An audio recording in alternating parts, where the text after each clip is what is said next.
Graça e paz, irmãos. Vamos abrir em Efésios capítulo 1. Nós estamos estudando um tema bastante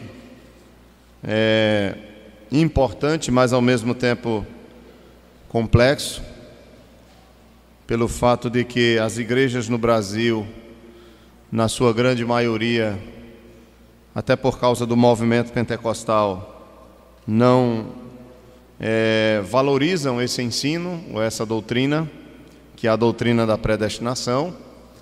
E nós começamos domingo passado a estudar sobre esse tema. Na verdade, não domingo passado apenas, porque a doutrina da predestinação ela faz parte da doutrina dos decretos de Deus. Se você perdeu alguma aula, você pode acessar o site da igreja, você vai ter lá os estudos por escrito.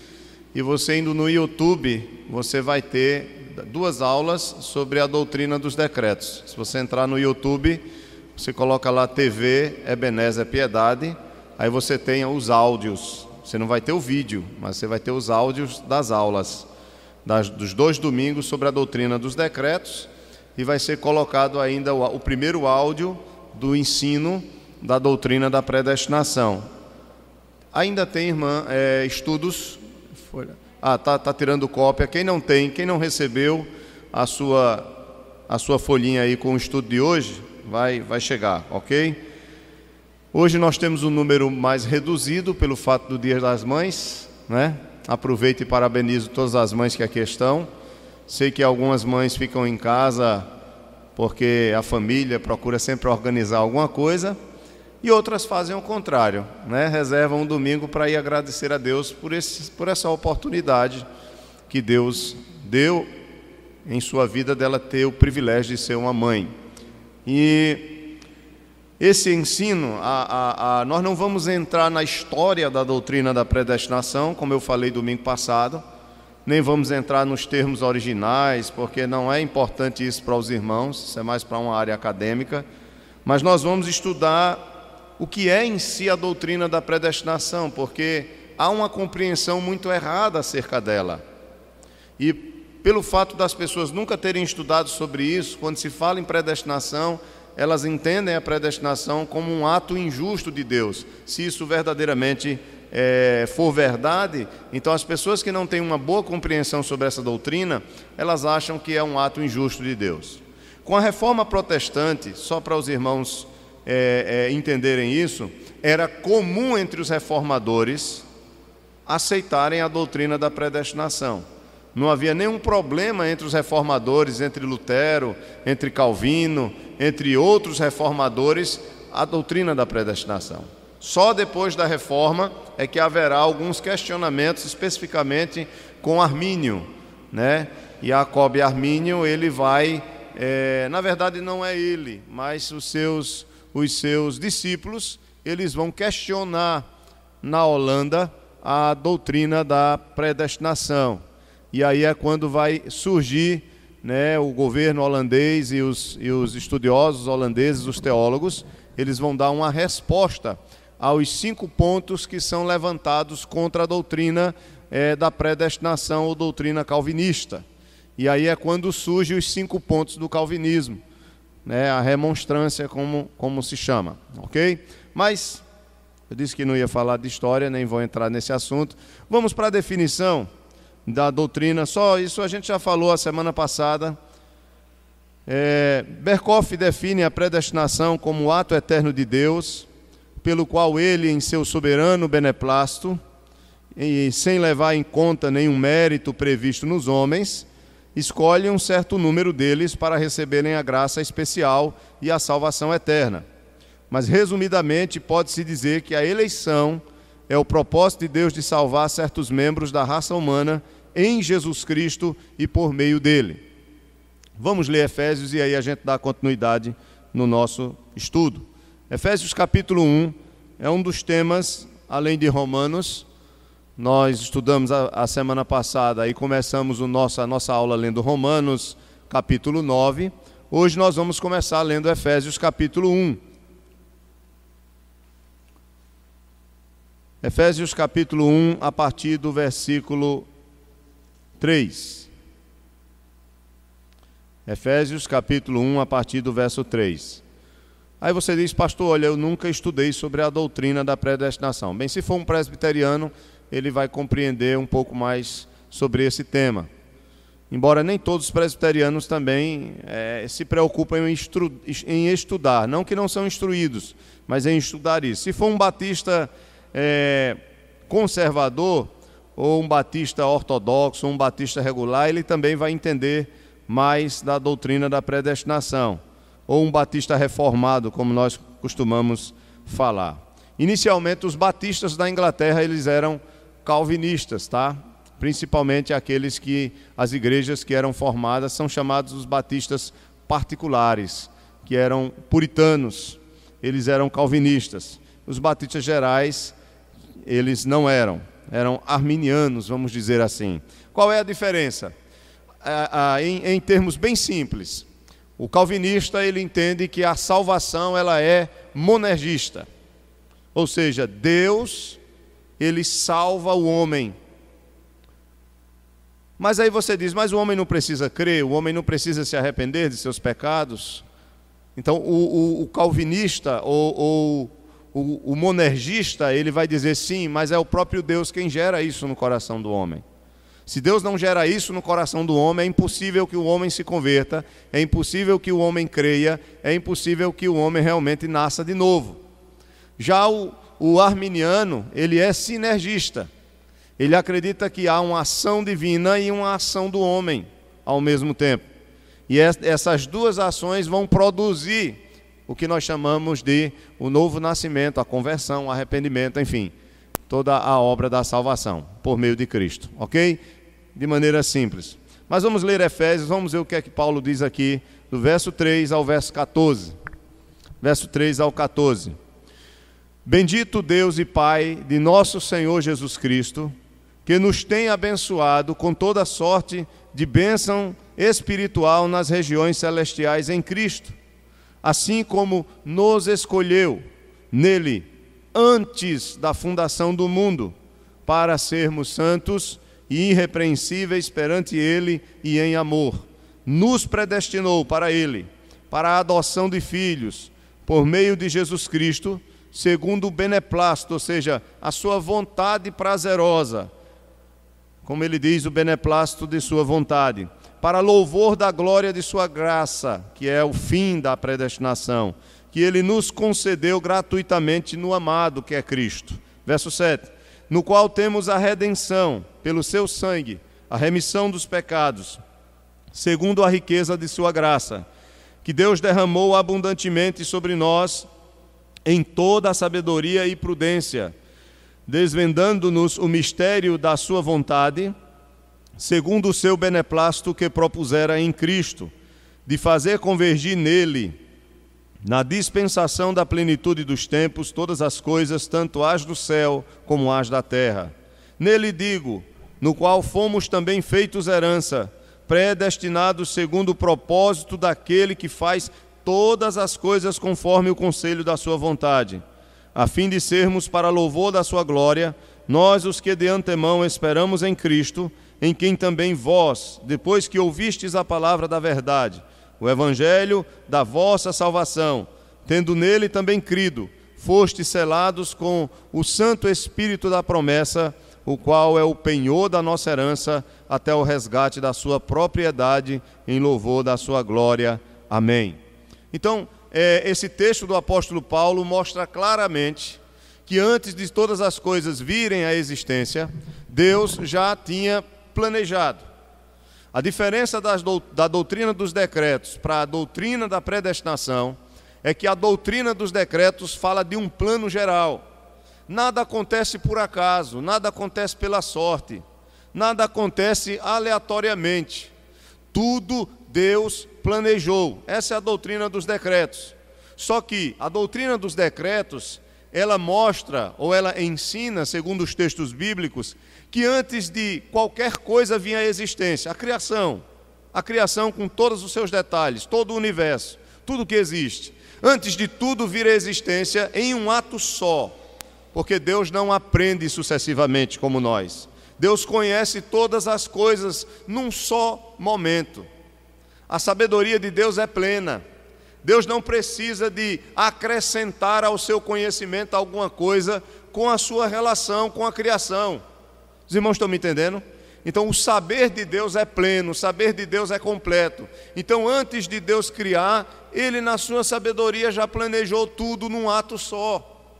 Então tudo que começou a acontecer, do início de tudo, com a criação, e até o fim que está estabelecido, a eternidade, já foi planejado por Deus em um ato só. Então tudo que acontece hoje é a realização de seu plano, é a realização do seu decreto.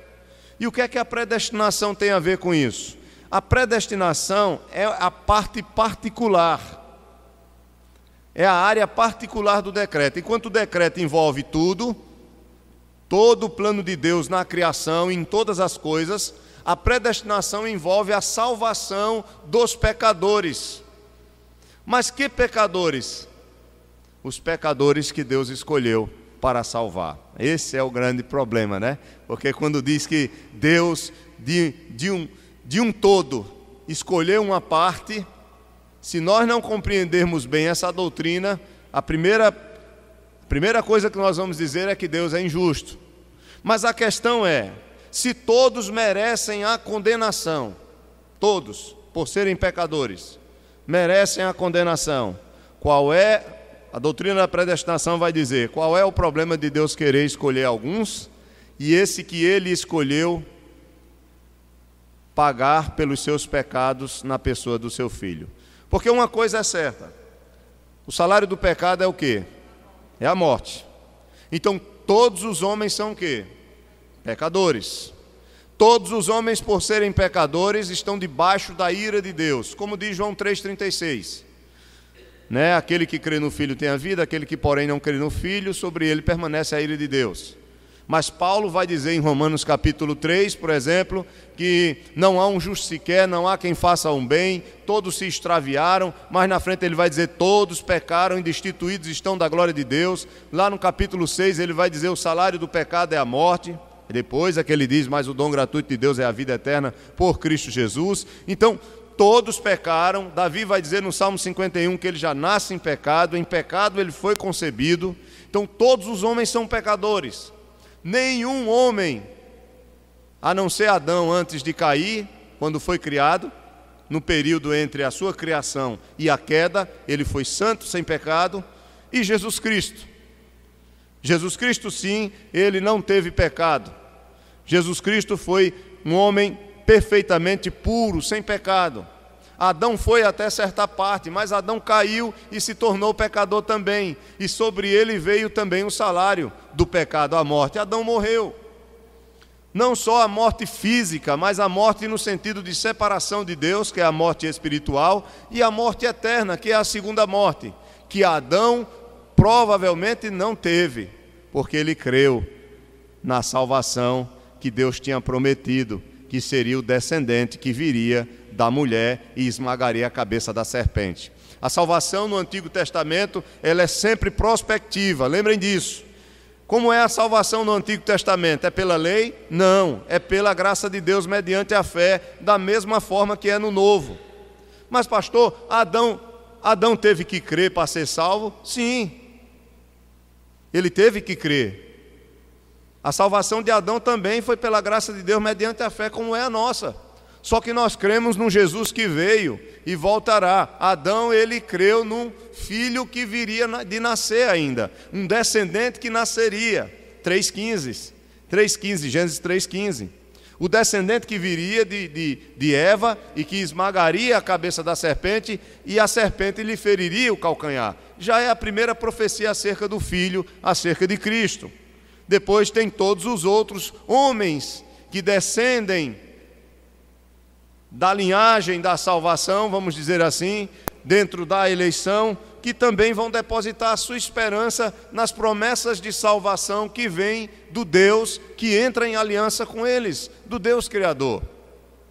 Então, meus irmãos, todos merecem a condenação, e a condenação eterna. Aí a doutrina da predestinação vai dizer, mas Deus, pela sua vontade, e não por nenhum mérito nosso, mas pela sua soberana vontade, Ele quis salvar alguns. Por quê? Não sabemos. A questão é que se Jesus morreu por todos, e esse todos aí significa todos os homens de todo o tempo, então nós vamos ter que ir de um ponto para outro. Ou nós cremos na eleição, de que esses todos significam todos os seus, todas as suas ovelhas, todos aqueles por quem o Senhor realmente amou e quis salvar. Ou se Jesus morreu por todos os homens no sentido geral, então todos os homens terão que ser o quê?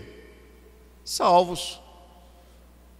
Porque se a morte de Cristo foi por todos, e a morte de Cristo, ela é uma morte substitutiva, e Deus em Cristo, Ele pune o pecado do pecador, se Deus está derramando a sua ira na pessoa do seu Filho, e essa ira é total, para trazer justiça e para que o pecador seja justificado diante dele, então se Jesus morreu por todos, todos terão que ser salvos, porque o Senhor não pode derramar a ira duas vezes.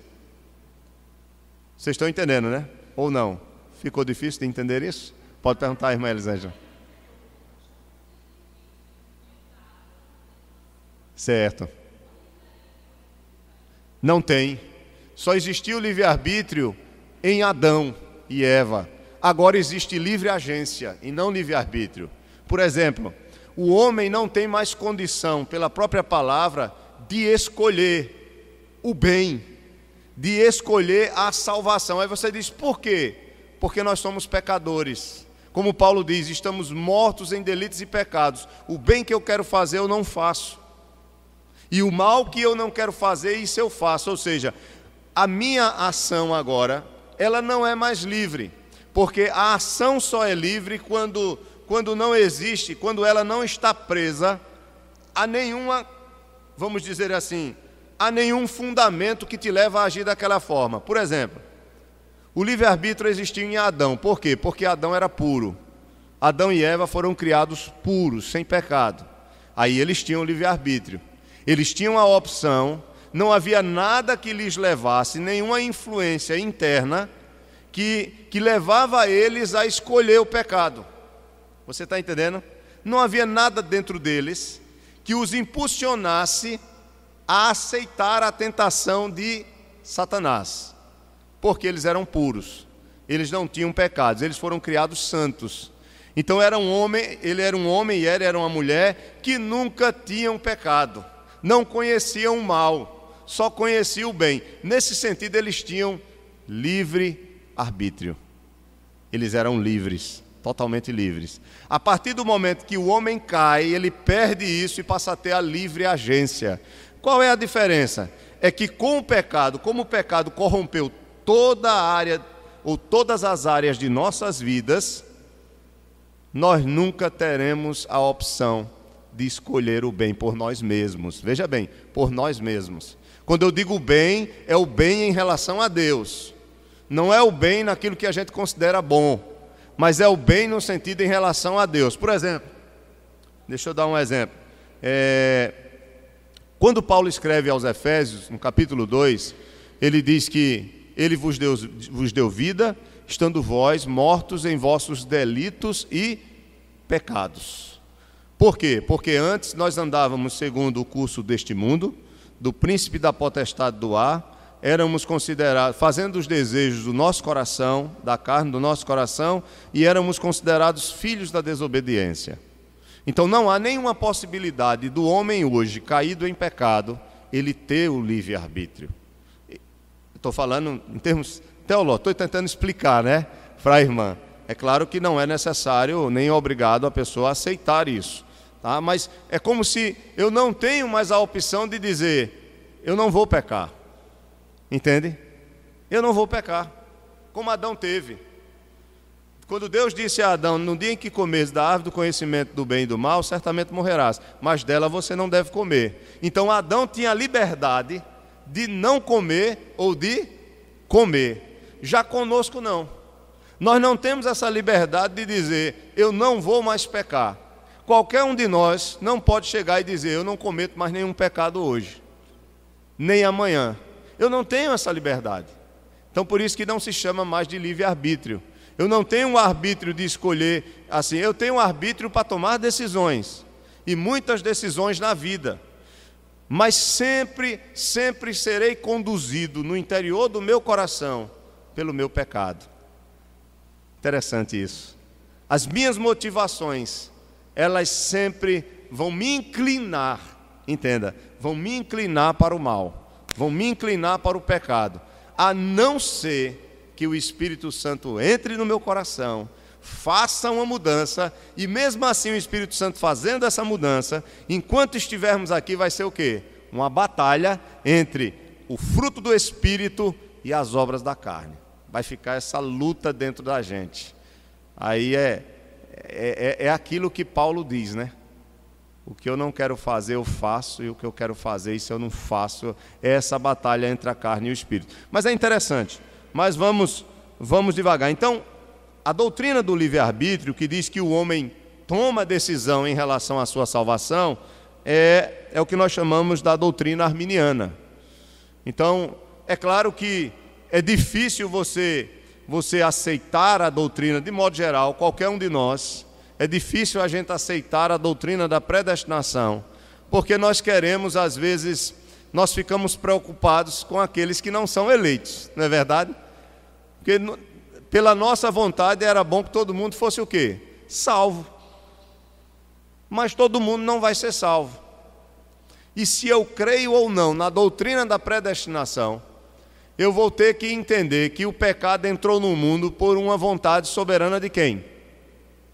De Deus. De todo jeito, se eu não acreditar na doutrina da predestinação, eu vou ter que aceitar que o pecado que trouxe a morte como consequência só entrou no mundo porque Deus o permitiu. Deus não é o autor do pecado, mas Ele decretou, ou seja, Ele decidiu no seu plano eterno permitir a entrada do pecado no mundo. Ou seja, a entrada do pecado faz parte desse plano, porque Deus não só usa a sua vontade, ou não só faz imediatamente a sua obra, mas Ele usa também os meios que Ele criou para realizar o seu plano. É interessante, quando os irmãos forem estudar, deem uma ouvida lá no YouTube sobre a doutrina dos decretos, mas a sua pergunta é muito interessante, viu, irmã Elisângela? E a gente vai chegar lá, vai ver que vai complicar ainda mais.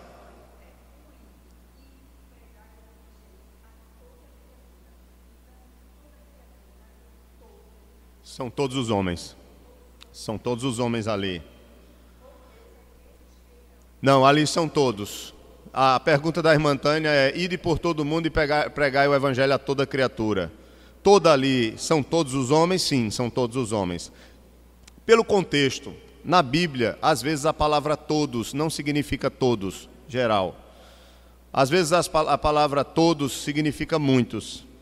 E às vezes a palavra muitos significa todos. Aí vocês estão dizendo: que doidice é essa, pastor? O senhor está viajando, né? Na maionese? Não, não estou.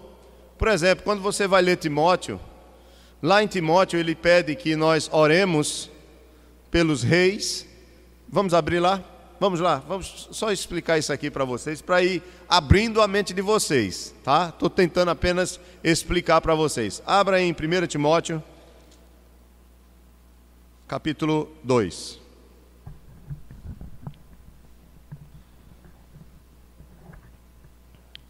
Olha esse texto como é interessante. Isso aqui nós devemos respeitar as regras de interpretação de um texto bíblico. E qual é um dos princípios da interpretação de um texto bíblico? Observar o contexto próximo, tá? E o contexto amplo depois, mas o contexto próximo. Vamos lá, 1 Timóteo 2, verso 1. Olha só o que diz esse texto.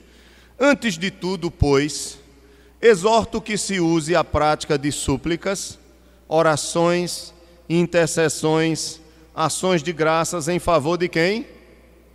De todos os homens. Mas quem são esses todos os homens aqui? Ele vai dizer no verso 2.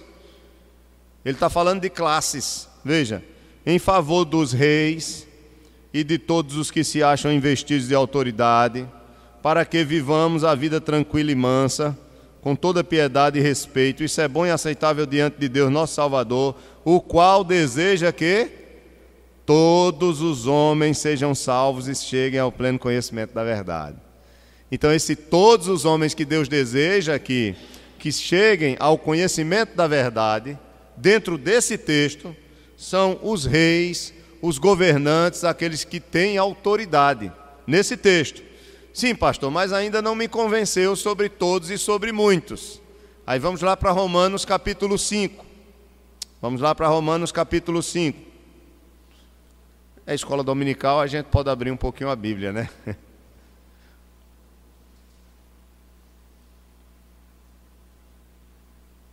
Romanos capítulo 5. Antônio, obrigado. Vamos lá, Romanos capítulo 5, verso 12. Vamos ver o todos e muitos aí, que muitos significa todos, em alguns textos, e todos significa muitos. Romanos 5, 12. Todos abriram? Olha só. Portanto, assim como por um só homem entrou o pecado no mundo, e pelo pecado a morte, assim também a morte passou a quem? A todos os homens, porque todos pecaram. Deixa eu fazer uma pergunta. Todos aqui é todos mesmo? É, não é? É ou não é? É. Ele está dizendo que a morte passou a todos os homens, porque todos pecaram. Todos são pecadores, todos no sentido genérico, sim. Mas vamos continuar a leitura. Verso 13. Porque até o regime da lei havia pecado no mundo, mas o pecado não é levado em conta quando não há lei. Entretanto, reinou a morte desde Adão até Moisés, mesmo sobre aqueles que não pecaram à semelhança da transgressão de Adão, o qual prefigurava aquele que havia de vir. O que é que ele está dizendo aqui? Ele está dizendo o seguinte, que mesmo não havendo lei, que diz que o salário do pecado é a morte, os homens morriam. Mesmo não havendo lei, ele está dizendo que de Adão até Moisés, quando vai ser estabelecida a lei, quando Deus vai revelar a lei, qual era a evidência de que todos os homens eram pecadores? A própria morte. Então ele está dizendo, olha, a morte reinou. Mesmo não havendo uma lei estabelecida, era claro que todos os homens eram pecadores, porque desde Adão até Moisés, todos os homens vinham o quê? Morrendo. Então a morte era uma evidência de que eles eram pecadores. Mas vamos lá, verso 15. Aí ele diz, olha, todavia, não é assim o dom gratuito como a ofensa. A ofensa é o pecado. O dom gratuito é a salvação por Jesus Cristo. Veja bem, todavia não é assim o dom gratuito como a ofensa. Porque se pela ofensa de um só morreram quantos? Agora eu pergunto, pela ofensa de Adão morreram todos ou morreram muitos? A morte reina sobre quantos? Sobre muitos ou sobre todos? Todos. Mas ele já está usando aqui o termo muitos. Por que Paulo faz esse trocadilho? Porque é comum na escrita dele ele fazer esse jogo de palavras. Ele já tem dito antes que a morte passou para todos por causa da ofensa de Adão. Mas ele está usando muitos aqui apenas como uma maneira de se referir a todos. Ele não quer dizer novamente a palavra todos, aí ele usa muitos. Mas continue comigo. Porque se pelo verso 15, olha, porque se pela ofensa de um só, se você vê o verso 12, diz, assim como por um só homem entrou o pecado no mundo, e pelo pecado a morte, assim também a morte passou a todos. Aí aqui no verso 15 ele diz, todavia não é assim um dom gratuito como a ofensa, porque pela ofensa de um só morreram muitos, muito mais a graça de Deus e o dom pela graça de um só homem, Jesus Cristo, foram abundantes sobre quem? Sobre muitos. Então a graça de Jesus foi abundante sobre muitos. E quando fala muitos aqui, é muitos mesmo. Veja como é complexo. Aí quando você vai lá para João 3,16, aí diz que Deus amou o mundo de tal maneira que deu o seu Filho unigênito para que todo aquele que nele crê não pereça, mas tenha o quê? A vida eterna. Mas continue a leitura do texto comigo, vamos lá. Eu sei que esse assunto é bem difícil, mas eu estou adiantando algumas coisas para vocês. Verso 16 de Romanos 5. O dom, entretanto, não é como no caso em que somente um pecou, porque o julgamento derivou de uma só ofensa para a condenação, mas a graça transcorre de quantas ofensas? de muitas ofensas para a justificação. Se pela ofensa de um e por meio de um só reinou a morte, muito mais os que recebem a abundância da graça e o dom da justiça reinarão em vida por meio de um só, a saber, Jesus Cristo. Pois assim como por uma só ofensa veio o juízo sobre quem?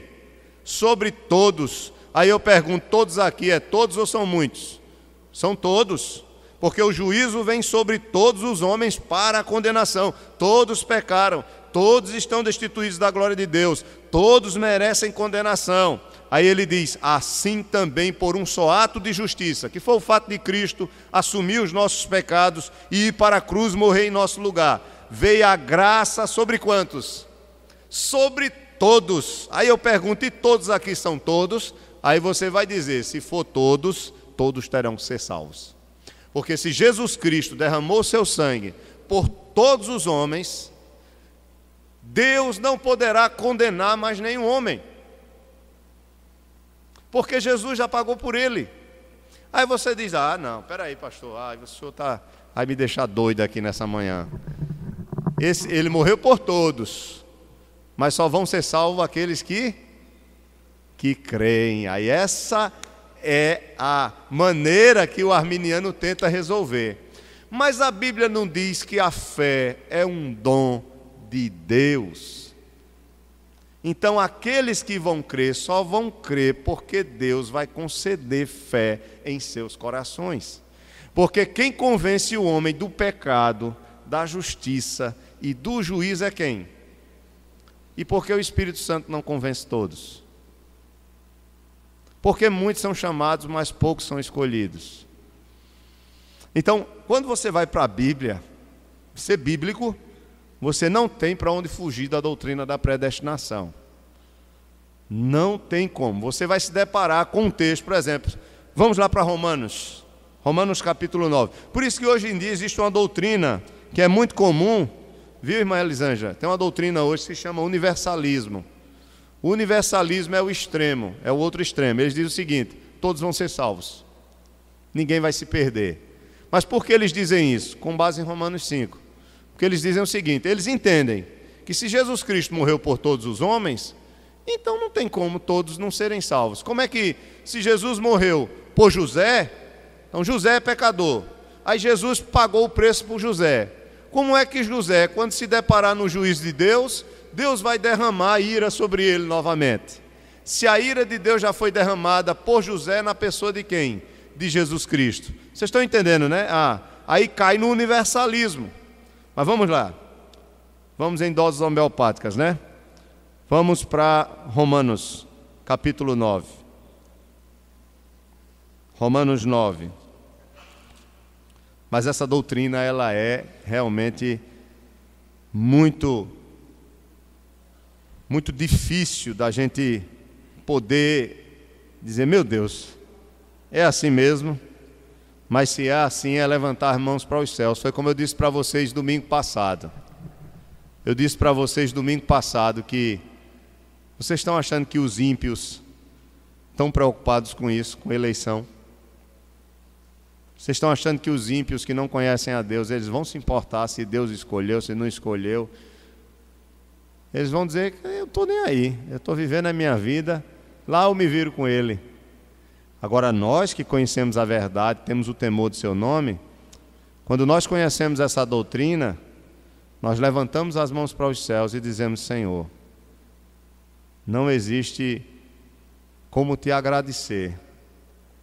Por tuas razões o Senhor me escolheu. Veja, pelas razões dele, porque eu não tenho nada, nem os irmãos têm nada que possa motivar ou ter motivado a Deus para escolher vocês.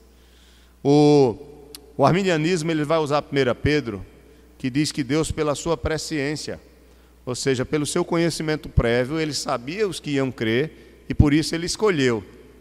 Mas é diferente, a sabedoria de Deus, ela é num só ato. Então, só vai acontecer o que vai acontecer porque Deus decidiu antecipadamente que iria acontecer. É diferente. É o que a doutrina do decreto diz. Salmo 139 diz que antes de nascermos, os nossos dias, os nossos anos de vida já foram o quê? Contados por Ele, e não somente contados estabelecidos. Você só vai quando Deus... Aí às vezes a gente, acontece cada coisa, um acidente, o cara leva 20 tiros e não morre, porque não era o seu dia. Aí vem outra pessoa, leva uma topada, bate com a cabeça no chão e morreu. Aí a gente arruma um monte de desculpa para achar que não chegou o dia, meu amigo. Quando chega o dia, acabou. Ninguém vai mais. Aí o caso de Ezequias eu falei a semana passada, não vou repetir hoje, tá? Vocês escutem a aula lá. Mas vamos lá. Vamos em Romanos 9, versículo 6.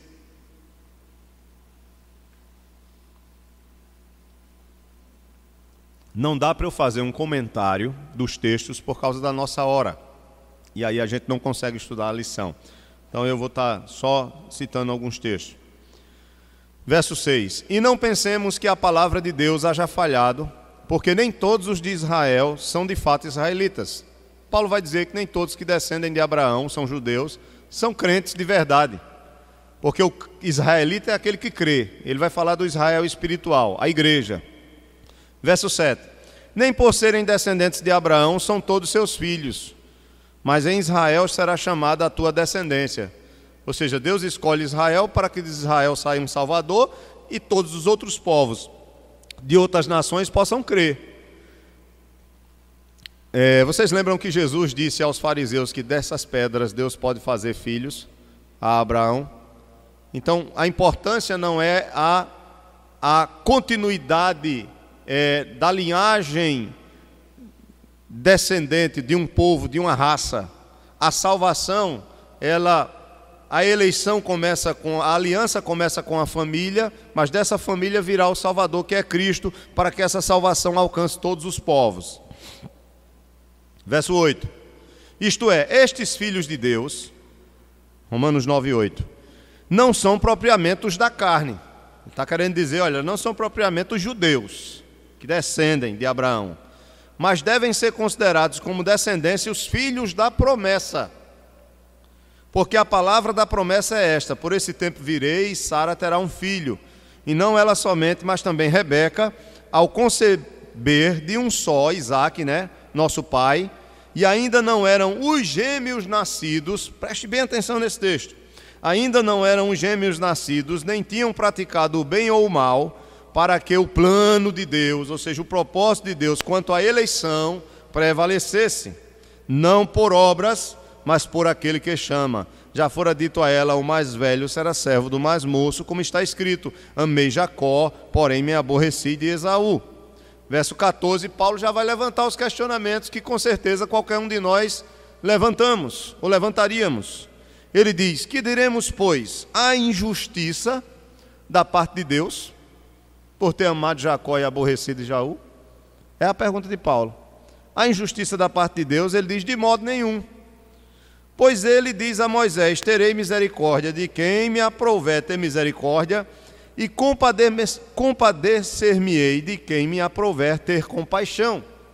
Assim, pois, não depende de quem quer ou de quem corre, mas de usar Deus a sua misericórdia, porque a Escritura diz a Faraó: para isto mesmo te levantei, para mostrar em ti o meu poder e para que o meu nome seja anunciado por toda a terra. Logo tem ele misericórdia de quem quer e também endurece a quem lhe apraz. Verso 19. Tu, porém, me dirás: de que se queixa ele ainda? Pois quem jamais resistiu à sua vontade? Quem és tu, ó homem, para discutires com Deus? Porventura pode o objeto perguntar a quem o fez: por que me fizeste assim? Ou não tem o oleiro direito sobre a massa, para do mesmo barro fazer um vaso para honra e outro para desonra? Que diremos, pois, se Deus, querendo mostrar a sua ira e dar a conhecer o seu poder, suportou com muita longanimidade os vasos de ira preparados para a perdição, a fim de que também desse a conhecer as riquezas da sua glória em vasos de misericórdia, que para a glória preparou de antemão, os quais somos nós, a quem também chamou, não só dentre os judeus, mas também dentre os gentios, assim como também diz em Oséias: chamarei povo meu a quem não era meu povo, e amada a quem não era amada, e no lugar em que se lhes disse: vós não sois meu povo, ali mesmo serão chamados filhos do Deus vivo. Mas relativamente a Israel, dele chama Isaías: ainda que o número dos filhos de Israel seja como a areia do mar, o remanescente é que será salvo, porque o Senhor cumprirá a sua palavra sobre a terra cabalmente e em breve, como Isaías já disse: se o Senhor dos exércitos não nos tivesse deixado descendência, ter-nos-íamos tornado como Sodoma e semelhantes a Gomorra. Amém? Aí o final ele vai terminar ainda continuando sobre a questão da fé, mostrando que é pela fé e não pela lei a salvação. Então veja, Paulo aqui ele tenta mostrar que a salvação ela é um ato totalmente divino, que a eleição ela não depende de mérito nenhum do homem, e que até mesmo a atitude do homem receber a Deus ou reconhecer a Deus como seu Salvador é o próprio Deus que derrama no seu coração. Se nós não fôssemos para a Bíblia, embora nós queremos ficar só com a palavra e não com a nossa experiência, é claro, por uma questão evangelística, o nosso país o Brasil, por uma questão evangelística, histórica, então ele cresceu muito com um trabalho evangelístico de pessoas que não conheciam a doutrina da predestinação. Então sempre foi ensinado, por isso que no evangelismo a gente tem aquela frase bem comum: aceite a Jesus, como se o aceitar a Jesus dependesse do homem. Vocês estão entendendo, né? Sempre no Brasil, por uma questão histórica, evangelística, então, como quem evangelizou mais foram as igrejas pentecostais, e na visão das igrejas pentecostais, é a pessoa que decide, é a pessoa que tem o livre-arbítrio de escolher a Deus ou rejeitá-lo. Então, sempre o evangelismo, ele tenta mostrar o seguinte, e no final ele vem com a pergunta: aceite Jesus como teu Senhor e Salvador.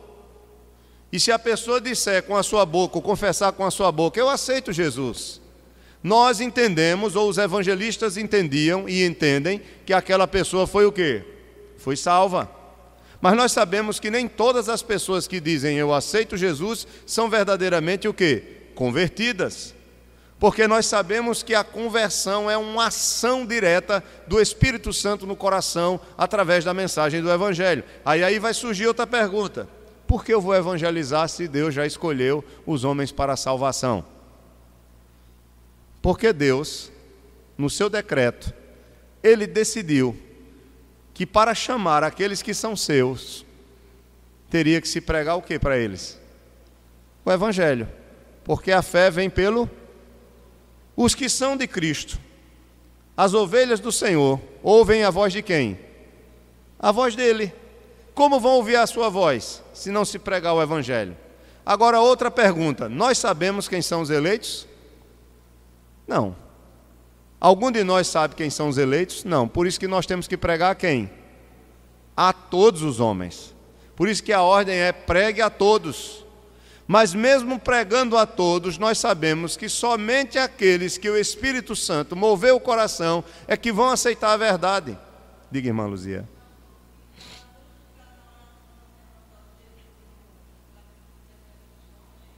Corretíssimo.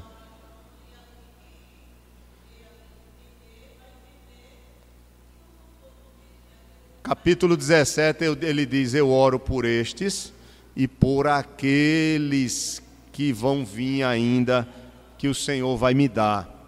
Outra coisa, no capítulo 10 de João, Jesus Cristo ele diz: eu sou o bom pastor, e o bom pastor dá a vida pelas suas, ele só morre pelas suas ovelhas.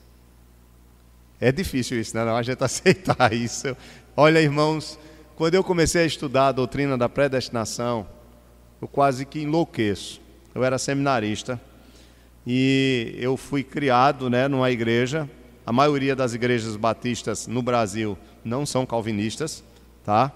Historicamente, a maioria das igrejas batistas elas são arminianas. A nossa convenção, de modo geral, ela é arminiana. A nossa igreja ela tem origem arminiana também, mas nós temos alguns pastores batistas que são calvinistas, evidentemente. Claro que eu sou calvinista, eu vou ensinar a vocês a doutrina da predestinação, porque eu acredito que é o modo bíblico. Mas se o irmão disser, pastor, eu prefiro continuar acreditando que é o homem que escolhe, não há problema nenhum. Em hipótese alguma. Não, pastor, eu continuo acreditando que sou eu que escolho, eu faço a minha parte, Deus fez a dele enviando Jesus, e aí eu faço a minha crendo ou não. Não há problema nenhum. Nós somos irmãos, e aí eu vou ficar pensando, se você é um escolhido, você vai para o céu, e glória a Deus por isso. E você vai continuar pensando, não, eu aceitei e vou para o céu por causa que aceitei a Cristo pela fé. Amém. É essa maturidade que nós precisamos ter. Né? Por exemplo, eu sou calvinista, mas o pastor G.I. não é calvinista. Não é verdade, Eva? Eva está ali. Ele não é calvinista. E a gente tem uma boa relação.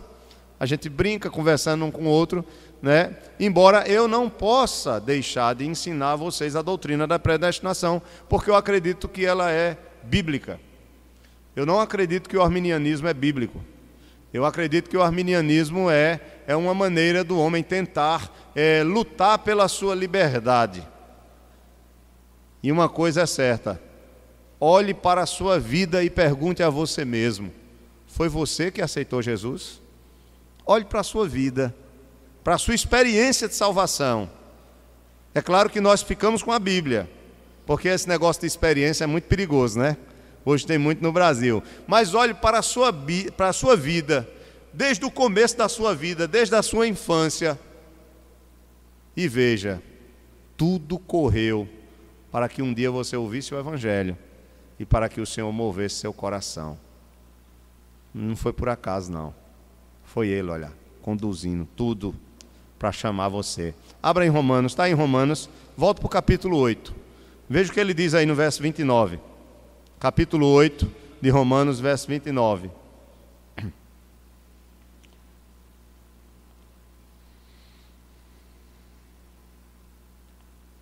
Capítulo 8, verso 29 diz assim: porquanto aos que de antemão conheceu, também os, o quê? Predestinou para serem conformes. Há um propósito na predestinação, para sermos conforme a imagem de seu Filho, a fim de que ele seja o primogênito entre muitos irmãos. Agora olha só o verso 30. E aos que predestinou, a esses também chamou. Como é que ele chama os que são dele? Pela pregação do Evangelho. Tá? E aos que chamou, a esse justificou. Como é que nós somos justificados? Pela obra de quem? Pela obra de Cristo. Nós deixamos de ser considerados culpados e pecadores e somos agora justificados por causa que Cristo foi culpado e recebeu a ira de Deus pelos nossos pecados. E aos que justificou, a esses também glorificou. A palavra glorificou, Paulo já está falando no presente a salvação como completa. Porque, por exemplo, eu posso dizer que sou um salvo, mas eu não posso dizer que eu sou um salvo no sentido completo da salvação. Como assim, pastor? Eu sou salvo pela graça de Deus, pela obra de Cristo, mas a salvação na minha vida ela ainda não se completou. Ela só vai se completar quando quem? Quando Jesus voltar e eu receber um corpo glorificado e houver novo céu e nova terra e nós estivermos para sempre com o Senhor, onde não haverá mais pecado, onde não haverá mais sofrimento, mais morte, nem dor. Isso é a completude ou a plenitude da salvação. Então nós somos salvos, a salvação já se iniciou em nós e já é certa, e é tão certa que nós já podemos dizer que somos salvos, porque a obra de Cristo é perfeita, mas essa salvação, ela envolve um pacote, ela envolve um processo, ela se desenrola no tempo. Estão entendendo, né? A salvação que o Senhor realizou em nós por meio de Cristo, ela se desenrola no tempo.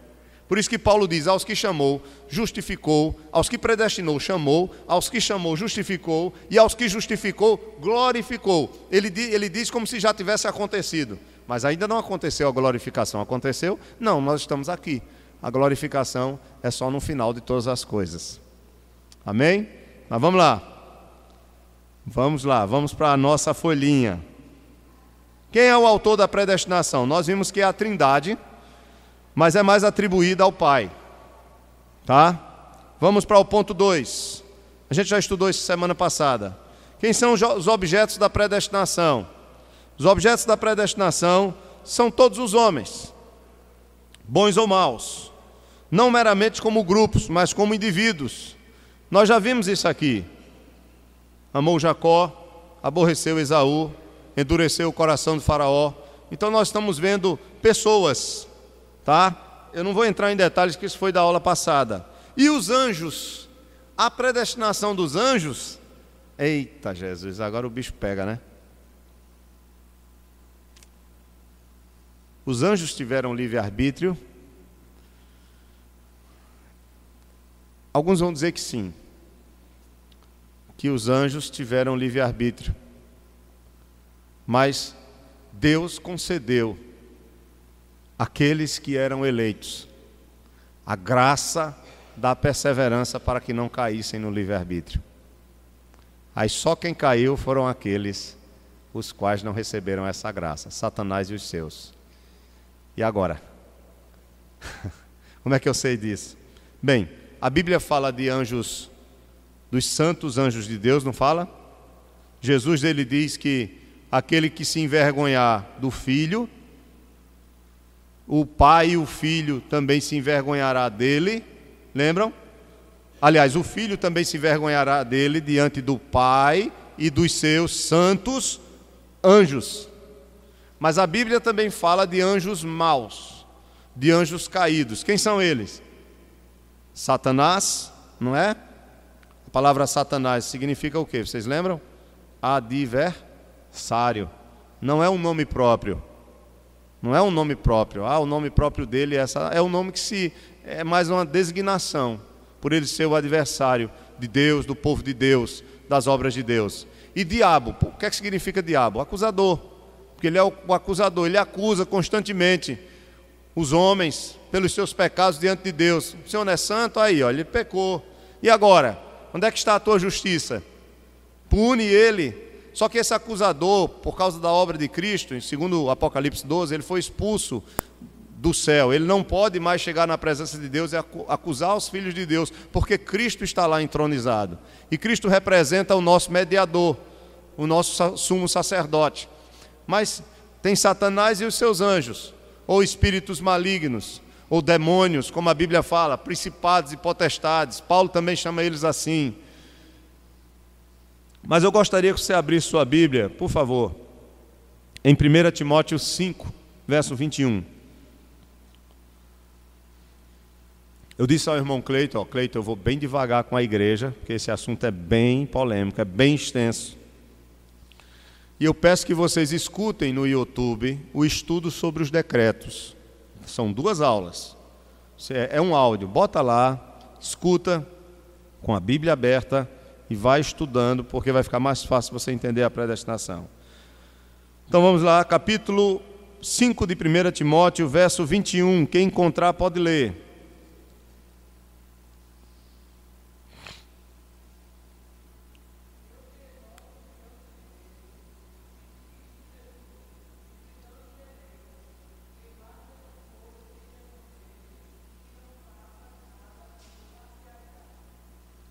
Então Paulo ele está orientando Timóteo, os presbíteros, e ele diz: olha, eu te exorto ou conjuro-te perante Deus e Cristo Jesus e os anjos eleitos, que guardes estes conselhos sem prevenção, nada fazendo com parcialidade.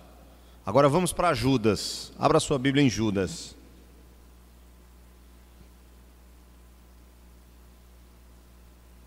Judas 6. Judas não tem capítulo, tá? É só uma folhinha aí, antes de Apocalipse. Lá no finalzinho, penúltimo livro. Não vão pensar que esse Judas aqui é Judas Iscariotes, não, tá? Essa epístola de Judas, Judas aqui provavelmente é irmão de Tiago, era um dos irmãos de Jesus. Judas era um nome comum entre os judeus, por quê? Vem de onde? De Judá. Assim como Saulo é um nome comum, porque vem de onde? De Saul. Então, prestem bem atenção no verso 6 de Judas. Vamos ler o verso 5 também. 5 e 6. Quero, pois, lembrar-vos, embora já estejais cientes de tudo, uma vez por todas, que o Senhor, tendo libertado um povo, tirando-o da terra do Egito, destruiu depois os que não creram.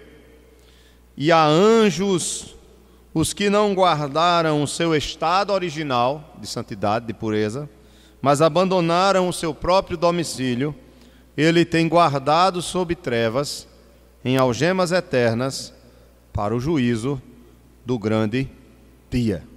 Tanto que quando Jesus vai expulsar aqueles demônios do Gadareno, eles perguntam a Cristo se já tinha chegado o quê? A hora. Porque eles não sabem. Então, para eles ali estava chegando a hora do juízo.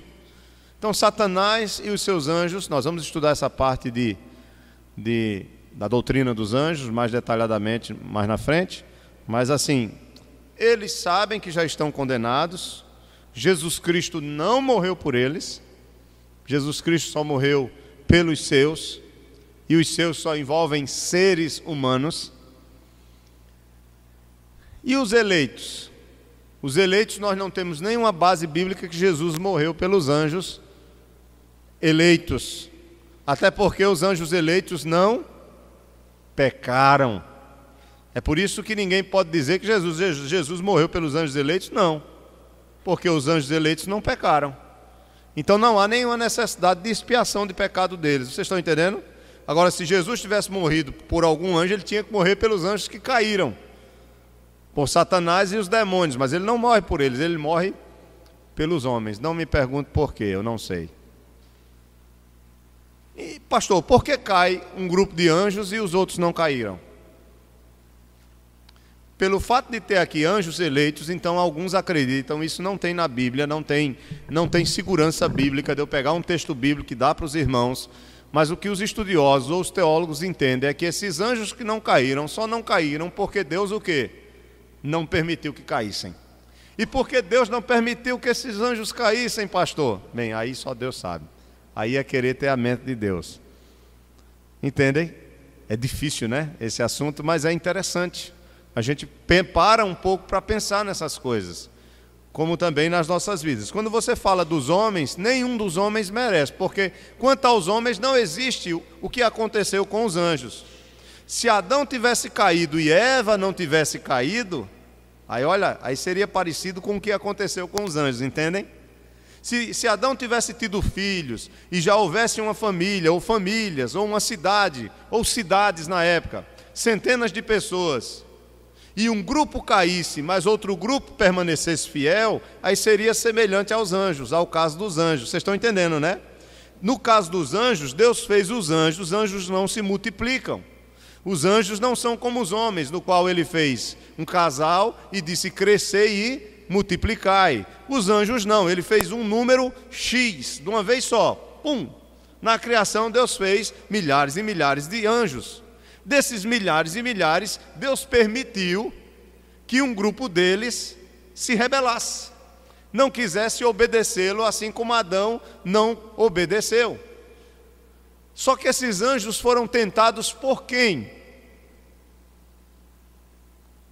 Houve alguma causa externa que tentou esses anjos a caírem ou a desobedecerem a Deus? Não. Foi o seu próprio coração. Como isso aconteceu? Não sei. E os outros que não caíram, pastor? Não caíram por quê? Porque Deus não permitiu. E esses anjos que Deus não permitiu que caíssem são chamados de anjos eleitos. E os homens? Quanto aos homens não tem isso, porque os homens todos pecaram. E como todos pecaram, todos merecem o quê? A condenação. Mas Deus, pelo seu amor, quis salvar alguns desses todos que merecem. Então ele quis estender a sua misericórdia e a sua graça sobre alguns. Por quê, pastor? Há algum merecimento nesses alguns? Não. E qual é a razão de Deus ter feito isso? Não sabemos. Somente Ele sabe o coração dele. Será que não é razão, é apenas vontade? Ele quis fazer isso, se deleitar nisso. E o fim disso não é a salvação em si, mas é a glória dele mesmo. O final de tudo é a própria glória dele. Vamos lá. Perguntas sobre esse ponto? Fiquem à vontade, viu, gente? Vocês têm que perguntar. Essa é a hora de vocês, ó. Viu, irmã Elisângela? É para perguntar mesmo, tirar dúvida. Sim.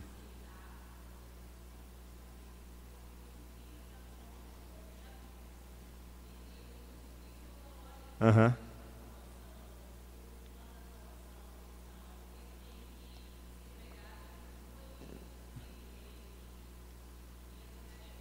Aham.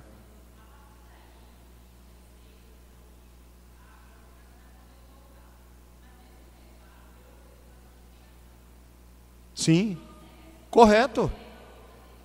Correto.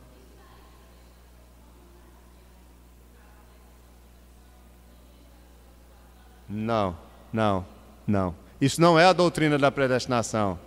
Isso, justamente porque se a doutrina da predestinação foi ensinada dessa forma, ela é errada. Porque entenda, a doutrina da predestinação, ela diz que os que são chamados por Deus são chamados para ser conforme o quê? A imagem do seu filho. Lá em Efésios diz que eles são chamados para ser santos. Então a obra da salvação, se você é um eleito, vou usar aqui os termos da predestinação. Então a irmã Elisângela é uma eleita. Como é que ela pode ser uma eleita e viver de qualquer maneira dizendo que é uma eleita? Isso não é eleição. A eleição será evidenciada na nossa vida pelas nossas obras. A eleição será evidenciada em nossas vidas pela transformação da nossa vida. Ninguém pode dizer, ah não, eu sou um predestinado, eu sou um salvo, eu creio que uma vez salvo, salvo para sempre, tudo bem, então agora eu vou viver como? Do jeito que eu quiser, na gandaia, né? Como eu disse aqui a semana passada, como os paraibanos dizem, vou viver na gandaia. Não, não é isso. A doutrina da predestinação, ela diz o seguinte, se você é um eleito e a obra da salvação vai te alcançar, a salvação ela é um pacote. A salvação ela envolve o quê? Primeiro, a eleição. A eleição vai trazer o quê sobre sua vida? Novo nascimento. Lembram que Jesus disse a Nicodemos? Se não nasceres de novo, ou se não nasceres do alto, não poderás ver o quê? O reino dos céus. Não é verdade? E ele diz que é obra do Espírito isso. Ele usa até o Espírito que é como o vento. Você não sabe de onde vem, nem para onde vai. Então Jesus mostra que é uma obra do Espírito. Se não nasceres da água e do Espírito. Ele fala até dessa forma. Então veja, a predestinação ela vai envolver toda a ordem da salvação. O que é a ordem da salvação? Novo nascimento. O novo nascimento é uma obra onde? No nosso coração. Então de repente, eu vou usar o exemplo de Gleibson. Vamos dizer que Gleibson não conhecesse a palavra. Aí ele começa a vir à igreja. Vamos dizer que ele é casado com Karina, Karina é crente e ele não. Ele é até contra o evangelho. Mas ele começa a observar a vida de Karina. Karina começa a pregar o evangelho para ele, pouco a pouco, com sabedoria. Começa a levar ele a escutar algumas músicas, algumas palestras, algumas pregações. Convida ele para ler a Bíblia com ela. Então, de repente, o Espírito... Ele é crente, viu? Eu estou só usando um exemplo. Então, de repente, o Espírito Santo começa a trabalhar no coração de Gleibson, sem Karina tanto perceber e sem o Gleibson mesmo perceber. Processo da regeneração. O Senhor começa a gerar, até que essa nova vida surja. Quando essa nova vida surge, a regeneração, em consequência dela, virá o que nós chamamos de conversão. Enquanto a regeneração, ela é algo que nós não conseguimos ver tão claramente, quando ela acontece, vem a conversão. E a conversão todo mundo enxerga. Por quê? Porque a conversão, ela tem dois elementos, que é o arrependimento de pecados e a fé. Aí vai chegar um momento em que Gleibson vai se arrepender de seus pecados, vai crer em Jesus como seu Salvador, vai querer vir para a igreja, aprender a palavra, vai querer obedecer a Cristo. Veja, isso é a conversão. E aí continua agora o processo de quê? Até a morte dele, santificação. E essa santificação se tornará plena quando ele for para onde? Para a glória. Isso é salvação. A predestinação, se ela diz que você é um salvo, e essas etapas não acontecem, isso não é a doutrina da predestinação. Isso é uma maneira de deturpar. São aqueles que não conhecem, ou que conhecem às vezes, mas que querem deturpar, sabe? A doutrina. A doutrina da predestinação não ensina isso. Agora, você pode ser um salvo e não ter certeza da salvação. Porque a gente vive falhando. E geralmente, na nossa consciência, a gente já está acabando a aula, eu vou tentar ainda adiantar alguma coisa aqui. Nós sempre tentamos segurar a salvação pela maneira como nós vivemos, é ou não é verdade? Assim, por exemplo, se há falhas em mim, eu começo já, será que eu sou um salvo mesmo? Mas é claro, o salvo em Cristo, ele precisa desenvolver a sua salvação. Paulo ele diz lá em Filipenses 2, desenvolvei a vossa salvação com temor e tremor. Então, se nós somos salvos, nós também temos a nossa parte, mas não no sentido da salvação, no sentido de eu alcançar a salvação com o meu esforço. Mas dentro do processo da salvação, existe a minha parte na obra da santificação. Deus, na sua sabedoria, Ele estabeleceu que no processo da santificação, eu também tenho que cooperar. Na salvação Ele me salva, tudo é Ele que me salva, mas no final de tudo é Ele também. Porque Ele diz o quê? Que eu devo o quê? Para ser mais santo, eu devo orar mais, eu devo ler mais a Bíblia, eu devo estar mais em comunhão com a igreja, ou seja, eu devo fazer essas coisas, mas no final de tudo é Ele que vai operar em mim. Porque até mesmo o querer e o efetuar é Ele quem faz em mim. Então eu tenho que buscar, eu tenho que fazer a minha parte.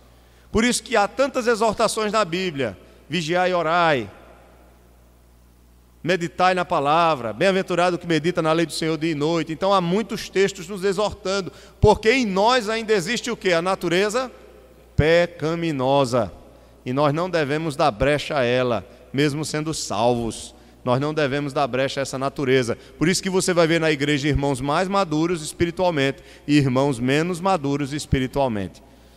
Até aí tudo bem? Então vamos lá. Muito bom. Meu Deus, e eu termino isso.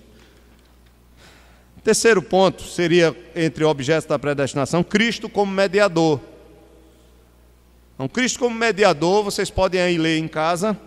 Vocês vão ver também que ele é um objeto da predestinação, no sentido de que há um amor especial do Pai, distinto do seu usual amor ao Filho, que estava sobre ele desde toda a eternidade. Tem um texto aí em 1 Pedro 1,20, 2,4, depois os irmãos leem. Em sua qualidade de mediador, ele era objeto do beneplácito de Deus. Beneplácito é a sua vontade, é o deleite de Deus em realizar a sua obra. Cristo como mediador, no sentido dele ter vindo como homem, para morrer no nosso lugar. Ele foi adornado com uma imagem especial de Deus. Ele não é a imagem do Deus invisível? Cristo, né? Então, e é sobre essa imagem que os crentes devem se conformar. Fomos chamados para ser conforme a imagem do Filho. E em quarto lugar, o reino com toda a sua glória foram ordenados para Cristo, para que ele, como homem, não estamos falando aqui dele como segunda pessoa, mas dele como homem, humanamente falando, tá? Para que ele passasse a todos os crentes. As partes da predestinação. Para a semana vocês vão estudar sobre reprovação, a doutrina da reprovação. Deixa eu dizer uma coisa a vocês aqui. Nós não acreditamos na predestinação dupla, tá? O que é a predestinação dupla? Deixa eu dizer isso aqui claramente, porque é outra alegação falsa que alguns fazem. O que é a predestinação dupla? Por exemplo, se o irmão Gilvan é um predestinado para a salvação, não vai haver nada no mundo. O inferno pode se levantar contra ele, tudo pode se levantar contra ele, mas Deus vai agir de tal maneira que ele vai ser salvo.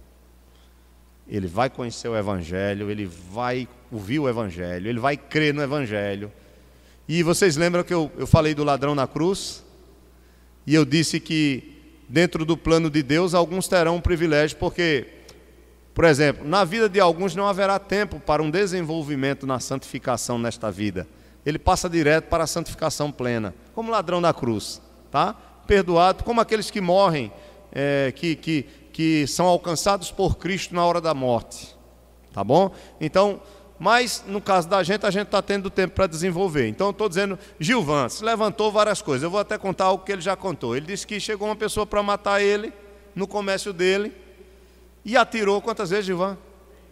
3 vezes. E o relógio, e o revólver o quê? Saiu os 3 tiros, mas não bateu em cima dele. Ele não, Como é que pode isso acontecer? É coisa do acaso? Foi sorte do irmão? Foi sorte não. Ele era ímpio, veja, a predestinação, se você é um salvo, você vai ser chamado, você vai ser alcançado. Não tem esse negócio de dizer, morreu sem conhecer a Cristo, foi um predestinado. Não. A predestinação para a eleição, ela vai acontecer. Não tem como você escapar das mãos de Deus. Deus vai te alcançar.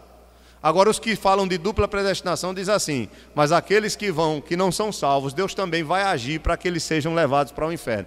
Isso não é verdade. Essa é a dupla predestinação. Nós não acreditamos nisso não. A predestinação é no sentido da salvação. Aí você diz, sim, e os outros que serão condenados? Serão condenados pelos seus próprios o quê? Pecados. Não é Deus que está fazendo eles pecarem, eles serem contra o próprio Deus, porque isso não tem sentido. Vocês estão entendendo, né? Então Deus, Ele predestina para a salvação. E Ele age, Ele é ativo para salvar. Mas os que vão ser condenados pelos seus próprios pecados. Não é Deus que está agindo ativamente para eles pecarem, não. Então não há dupla predestinação. Há uma predestinação para a salvação.